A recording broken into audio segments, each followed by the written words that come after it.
literal me la paso todo el día dormidita en mis cobijitas. Pero bueno, pues pónganme aquí en los comentarios cómo han estado pasando este invierno.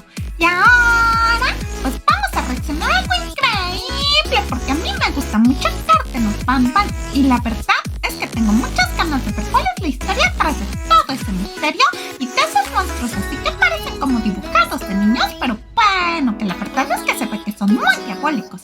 Así que bueno, si están listos, vamos a reaccionar a esto, gatolitos. También yo les voy a traducir al español, porque bueno, soy muy buena en eso. Ahora sí, si están listos, ¡vamos! A teenage boy walked through the dark corridors. This place looked more like an abandoned office building than somewhere that children were supposed to have wanted to play, no matter how much time had passed. Is that why his friend had said it was so spooky? Because it looked like a boring call center? Maybe that would be scary for a kid who was expecting something like a McDonald's play place. But he was an experienced urban explorer. It would take more than some old office furniture to frighten him. Wait, what was that? He turned his flashlight to point down one of the darkened halls.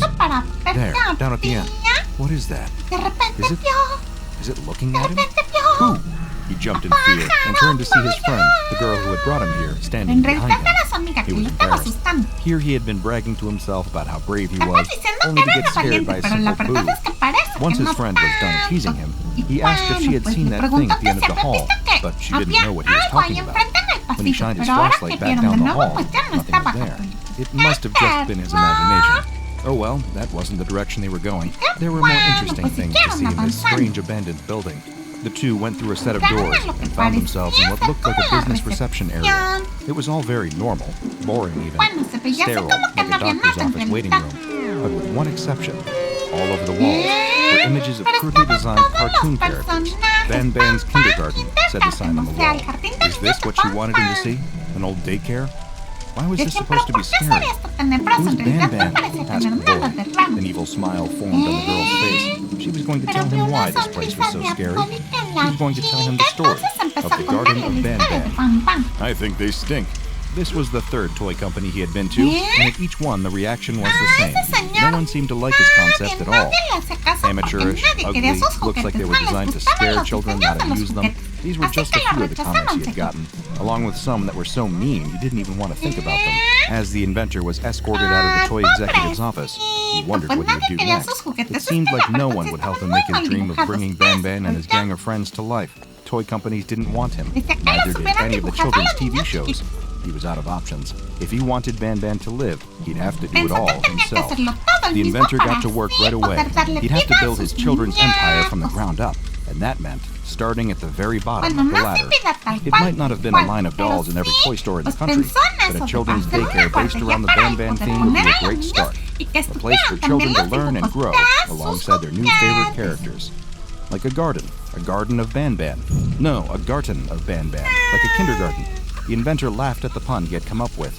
How could this not be a hit? The inventor was right. It was a hit. Almost immediately, all the daycare slots filled up. Just like he had expected, kids really did love the collection of silly, colorful characters that decorated every wall, and the parents loved the focus on developing their child's creativity. Everything was perfect. Everyone was happy. Everyone, that is, except for the inventor.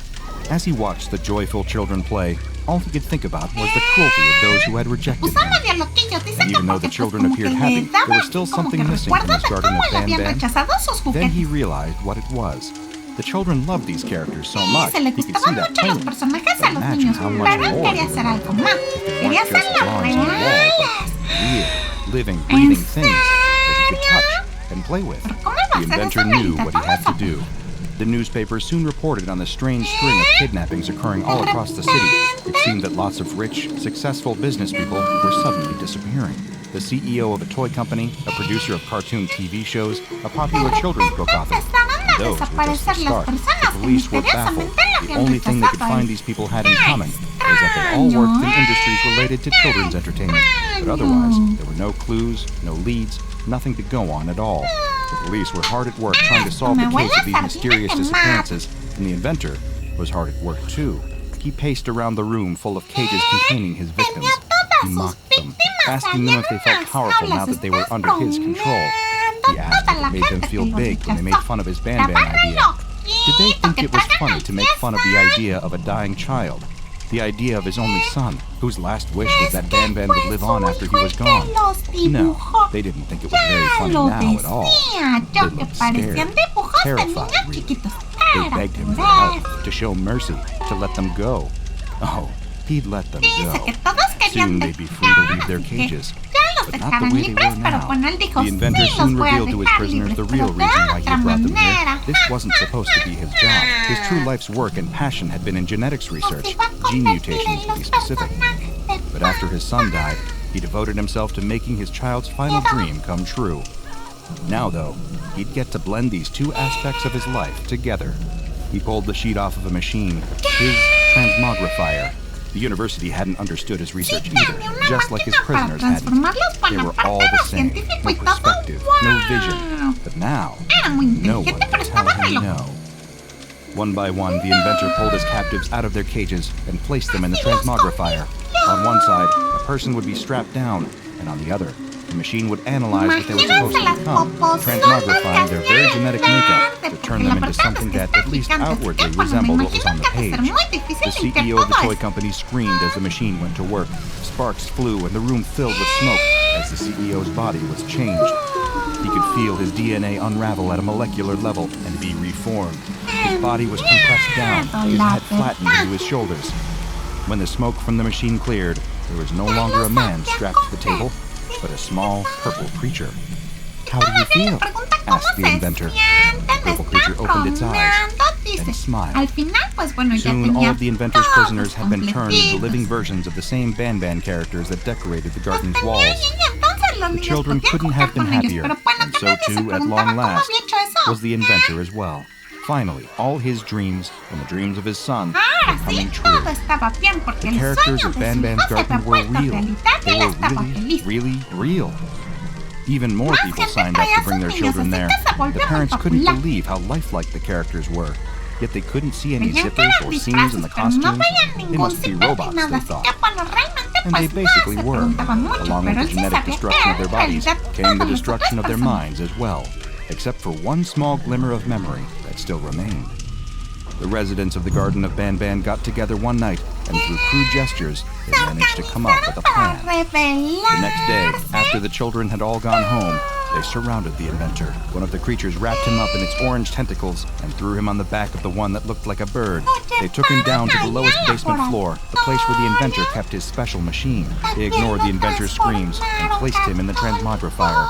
On the other side, they placed the drawing of the one character who hadn't yet been created, on account of him being so big that even the inventor thought no one could survive being transformed into him. But now, it was time for Jumbo Josh to live. The two teenagers continued on through the abandoned daycare facility, the girl piloting a drone she had found just ahead of them. So what happened to them and the rest of the Banban creatures? Who cares? Replied the girl. It was only a story. He didn't really believe it, did he? They came to a room with a large dark opening in the middle of the floor. They shined their flashlights into the darkness, but couldn't see the bottom. There was a lift nearby that still appeared to be functioning, though. Well, maybe the story wasn't just a story. Maybe it was all real. Do you think this machine is really down there? Asked the boy. One way to find out. The pair pressed the button to activate the lift and began to descend into the darkness. The boy looked noticeably nervous. Maybe this wasn't such a good idea after all. He didn't believe the story, but he could never be too sure. After all, who knows what could still be waiting in the darkness below the Garden of Banban.